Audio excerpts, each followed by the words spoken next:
Hey gang, welcome to video 3 of the Christian Posture series. Let me ask you a question. What comes to mind when you hear the word ministry? Maybe you picture a pastor in front of a church, or a priest leading a congregation, or an evangelist on a street corner with a Bible in one hand and a megaphone in the other. I did too. That's what the world tends to think of when we talk about ministry. The dictionary defines it as the work or vocation of a minister of religion. In other words, a job for the professionals. But here's the truth. Ministry isn't reserved for just the ordained.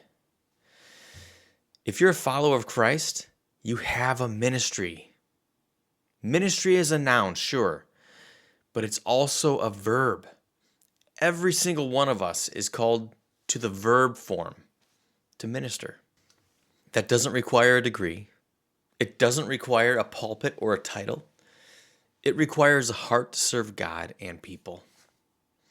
In Matthew chapter 28, Jesus says, "Therefore go and make disciples of all nations, baptizing them in the name of the Father and of the Son and of the Holy Spirit." To minister is to serve in the Spirit of Christ, plain and simple. If you're volunteering here at Love in Action, then your service is ministry. Every act of kindness, every moment of patience, every offering of your gifts in love, these are sacred. These are holy, and they matter deeply. We each bring a different set of skills and experiences to this work. Some of you might help others learn to budget. Some of you cook meals. Some offer medical advice. Some might simply sit with someone and listen without judgment. All of it's ministry when it's done in the name and the Spirit of Christ, making those disciples that Jesus instructs. Now, it's easy to get excited about the visible outcomes of your work. Someone gets a job, someone gets sober, someone finds housing. Yes! Those are amazing wins. But they're not the only wins.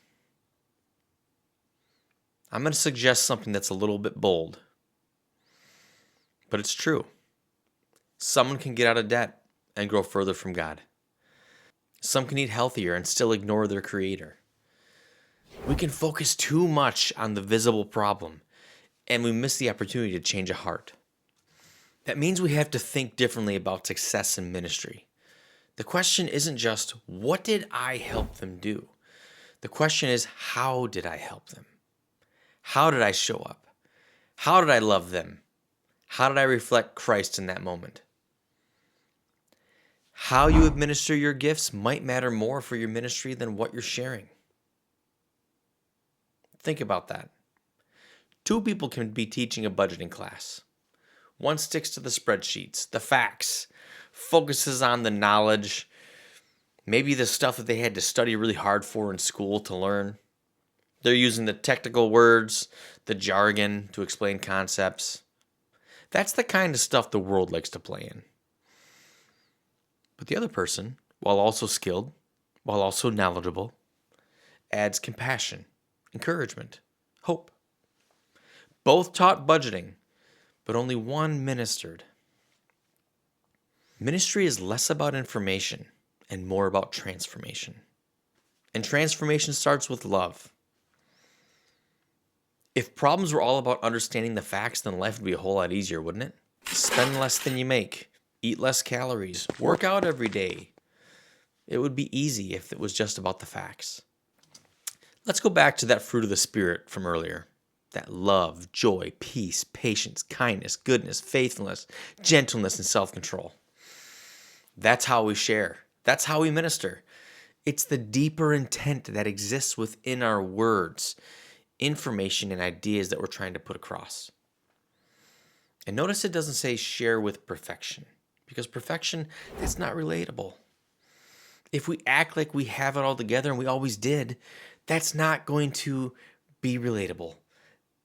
Be authentic. That's magnetic. You don't need to be an expert. You need to be real. You just need to care. You need to show up with Jesus in your heart and a willingness to serve. Your ministry is sharing your skills in a way that protects that little mustard seed of faith. Maybe it sparks curiosity about God. Maybe it softens a heart. Maybe it's one gentle step on someone's journey towards Christ. That's spiritual impact. That's the ultimate goal. Not just material help. Yes, feed them. Yes, clothe them. Yes, teach them. But also love and serve them in a way that reveals God's heart, because this world is hungry for that kind of ministry. I consider volunteering to be my ministry. These videos, they're an act in obedience for me to share my passion for leadership and impacting people. And I ask God to use me each day that I'm here. And He does. Sometimes in ways I don't even realize until later. And I bet many of you can relate. Whether you're organizing shelves, driving a client, leading a class, or maybe just smiling at someone who's had a rough day, you are ministering. So here's a quick thing to reflect on.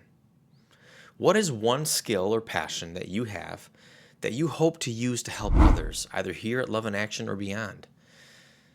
Does that mustard seed of faith in another impact the way you share your gifts?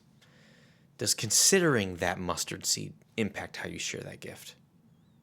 Think about that. Because God gave you skills. He gave you gifts. Those passions, those are from God. And when you use it to serve others, it becomes part of your ministry. All right, gang, let's wrap things up. Ministry isn't for the few. It's for all of us. As you're serving, be conscious of that tiny mustard seed of faith within another and protect it. God is using you to help people, but He's also using you to bring people to Him, into the kingdom. Yes, we're offering physical and material help, but salvation is the ultimate destination.